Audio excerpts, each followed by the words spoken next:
মার্কিন president Donald ট্রাম্পের প্রত্যক্ষ মদদে রোজাদার ফিলিস্তিনিদের উপর হামলা চালাচ্ছে ইসরায়েল। কেবল মঙ্গলবারই ইসরায়েলি হামলায় ৩ শতাধিক ফিলিস্তিনি নিহত হয়েছেন। নিহতদের অধিকাংশই আবার শিশু। পরিস্থিতি যখন এমন, ঠিক তখন শোনা যাচ্ছে ফিলিস্তিনিদের পিঠে ছুরি মারছে সংযুক্ত আরব আমিরাত। গাজার শান্তি ফেরাতে আরব বিশ্বের সম্মিলিত প্রয়াসকে ব্যর্থ করে দিতে ট্রাম্প প্রশাসনে তদবিরও চালাচ্ছে সৌদি আরবের মিত্র দেশটি। আরও জানাচ্ছেন আহমদুল্লাহ শিকদার।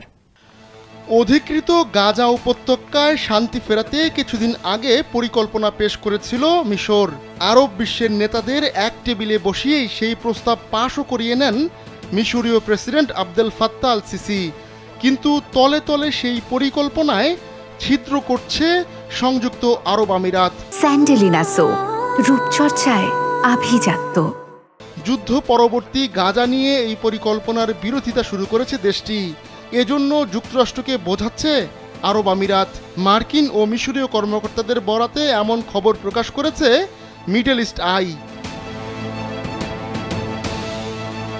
আমিরাতের কর্মকর্তাদের মনে এত বিষ ঢুকে গেছে যে এ নিয়ে উদ্বিগ্ন হয়ে পড়েছে খোদ মার্কিন কূটনীতিকরাও।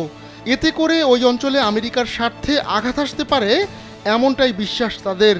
মিশরের পরিকল্পনায় আমিরাতের আপত্তির সবচেয়ে বড় কারণ তারা নিজেরাই গাজার ভবিষ্যৎ হর্তাকর্তা হয়ে উঠতে চায়। বিশেষ করে উপত্যকায় ফিলিস্তিনি যোদ্ধাদের প্রভাব কতখানি থাকবে তা নিয়েও আরব বিশ্বের নেতাদের মধ্যে বিভাজন স্পষ্ট হয়ে উঠেছে। মিশর ও আমিরাত দুই দেশই গাজার দায়িত্ব ফাতাহর নির্বাচিত সাবেক কর্মকর্তা মোহাম্মদ দাহলানের কাঁধে তুলে দিতে চায়। কিন্তু সমস্যা হচ্ছে আমিরাত প্রকাশ্যে মিশরের বিরুদ্ধে হোয়াইট হাউসে গিয়ে গুটিবাজি করছে। যুক্তরাষ্ট্রে আমিরাতের প্রভাবশালী রাষ্ট্রদূত ইউসুফ আল ওতাইবা ট্রাম্পের ঘনিষ্ঠজন এবং মার্কিন আইন প্রণেতাদের কাছে ধর্ণা দিচ্ছেন। মিশর যেন বাস্তুচ্যুত ফিলিস্তিনিদের দেশটিতে ঠাঁই দেয়, এজন্য কায়রোকে চাপ দিতে বলছেন তিনি। মিশরের মুসলিম ব্রাদারহুডেরই একটি শাখা হচ্ছে ফিলিস্তিনি যোদ্ধাদের সংগঠনটি। সামরিক নেতৃত্বাধীন মিশরীয় সরকার মুসলিম ব্রাদারহুডকে গুড়িয়ে দিলেও ফিলিস্তিনি যোদ্ধাদের কর্মকর্তাদের চলাফেরায় কিছুটা স্বাধীনতা দিয়েছে। সংগঠনটির নেতাদের সঙ্গে দীর্ঘদিন ধরে মিশরের গোয়েন্দা কর্মকর্তাদের গোপন যোগাযোগ রয়েছে। বিশেষ করে সংগঠনটির কাসেম ব্রিগেডের মাধ্যমেই গাজায় যুদ্ধবিরতি বাস্তবায়ন করে মিশর।